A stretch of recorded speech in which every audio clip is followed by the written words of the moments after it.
Nicolás, buenas noches, bienvenido.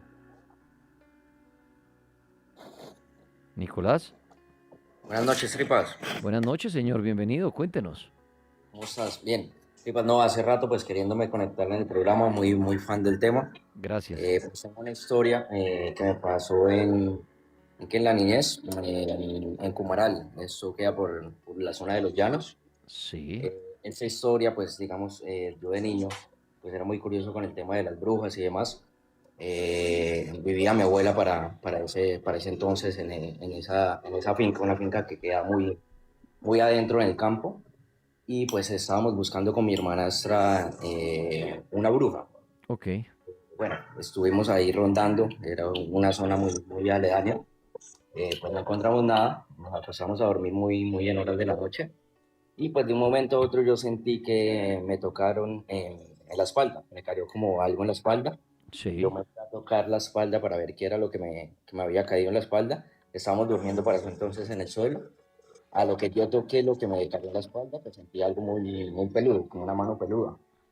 Entonces, pues yo lo tiré hacia un lado, desperté a mi hermanastra que está durmiendo conmigo y pues le dije a ella que mirara qué era lo que me había caído en la espalda. Ella miró y pensó que era un sapo.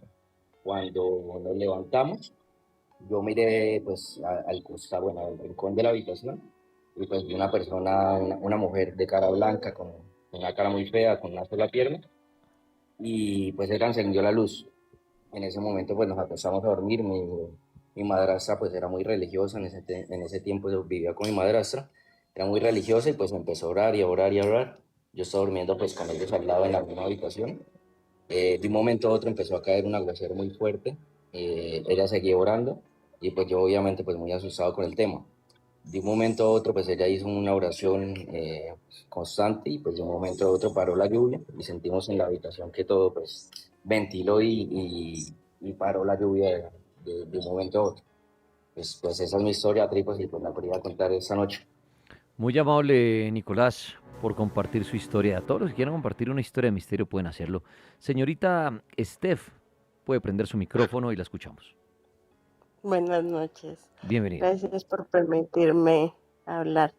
Bueno, la Adelante. historia que traigo esta noche fue una experiencia que tuve cuando tenía 8 años. Yo vivía en un municipio que se llama Barbacoas, Nariño, eso es litoral pacífico colombiano.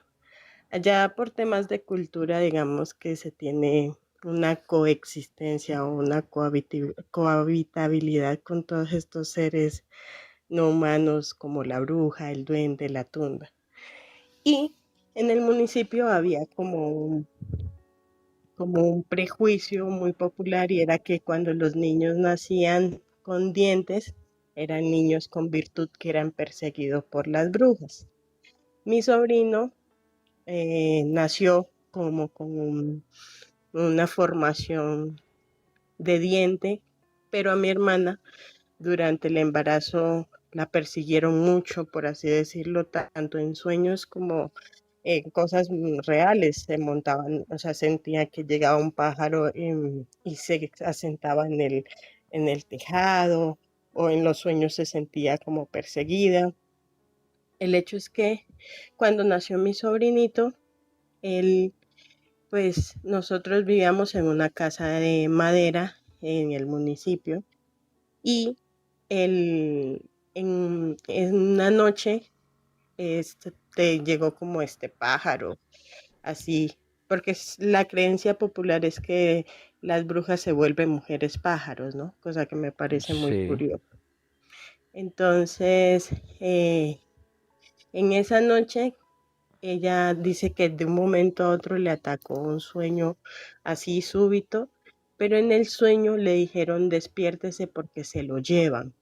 Y cuando ella se despertó, ella sintió que había un pájaro suspendido sobre ella. Ella no estaba sola en esa noche, estaba durmiendo con otra hermana.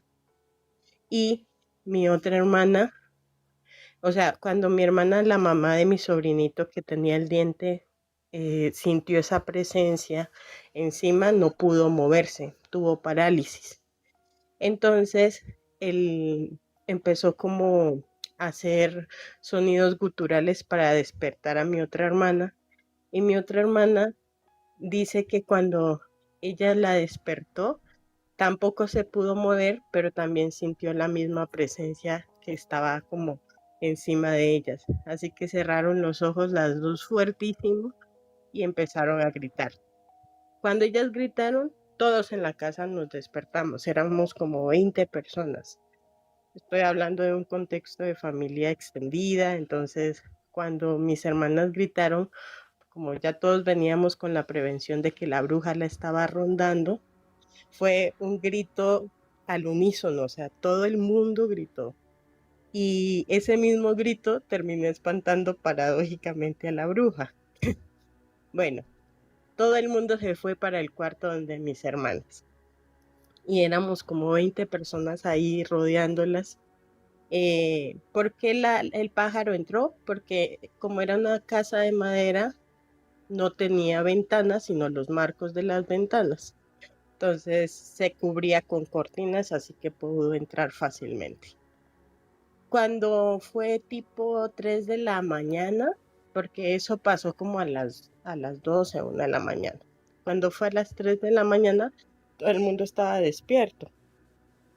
Yo tenía una manía de pequeña y era que las muñecas de mis sobrinas las dejaba siempre en la sala porque me daba mucho miedo. Y esa noche justamente no alcancé a sacarlas todas las muñecas a la sala, sino que la dejé una como cerca de la habitación en donde estábamos. Recuerda que no había puertas, solo estaban los marcos y las cortinas que cubrían los marcos. Entonces, en la casa todo el mundo estaba hablando, opinando de la bruja, de los rituales que había que hacer para evitar que volviera, que había que echar sal, que había que coger las agujas y las tijeras y colgarlas en los toldillos, etcétera.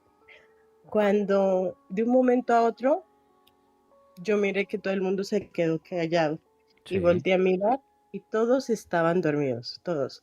O sea, fue en un abrir y cerrar de ojos. La única que quedó despierta en ese entonces fui yo. Y algo me decía, no mires hacia la puerta, no mires hacia la puerta, pero fue inevitable. La muñeca que no había alcanzado a sacar se estaba parando y acercándose hacia mí. Y yo pegué un solo grito horrible, traumatizada, una niña de 7, 8 años, viendo que una muñeca se para en el contexto de una familia gigantesca que se había quedado dormida de súbito después de una noche en la que había sido asediada por la bruja. Sí. Entonces fue horrible, horrible. Y digamos que eso marcó un año de trauma porque después de eso yo me levantaba todas las noches como reviviendo esa misma escena a la misma hora y la muñeca se acercaba y fue una persecución horrible. Algo que con lo que quiero cerrar es que la bruja cuando nosotros gritamos se asustó y cayó al tejado de la otra casa. Y al otro día había una vecina que tenía fama de ser bruja y amaneció coja. Y también otra cosa que me pareció curiosa es que se decía que cuando las brujas llegan en esta manifestación de pájaro, uno las insulta y les grita, mañana vení por sal. Y esa vecina, cojeando, llegó a la casa a pedir sal.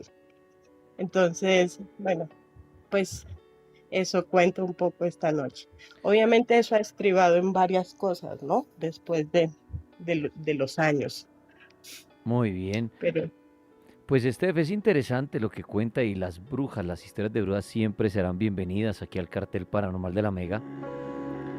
Y tienen su encanto, ¿no? Y una cantidad de, digámoslo, de misterio en el sentido que mucha gente utiliza cierto tipo de protecciones, uno oye de todo en el campo, qué hacer contra una bruja, desde cómo atraerla, cómo alejarla, qué trampas ponerles.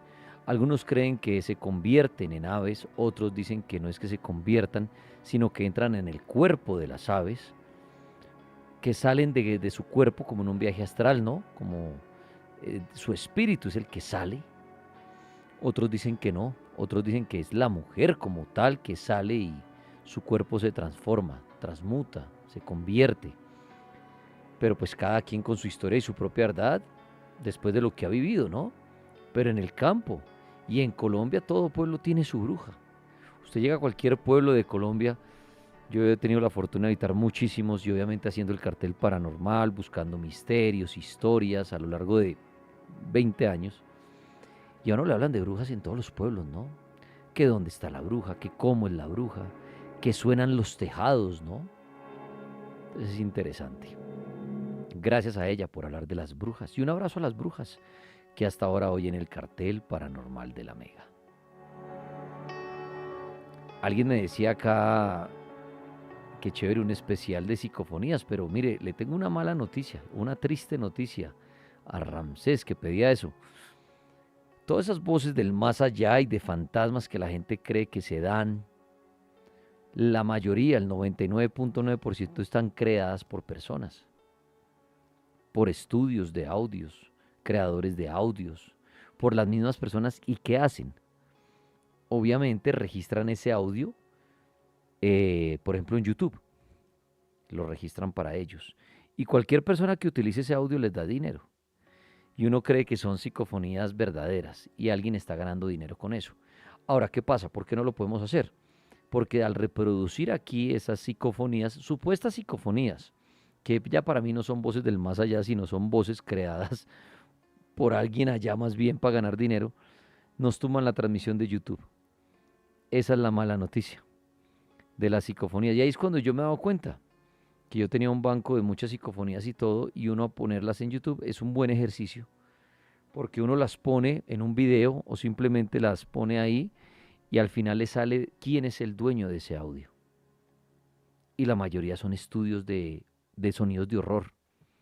Y ahí uno dice, ah, miércoles. Me pasó, hace poco me enviaron una y la ponía yo en mi canal de YouTube.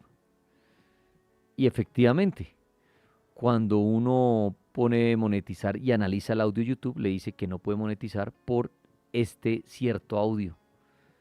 Y ahí es cuando uno dice, ah, pertenece a alguien.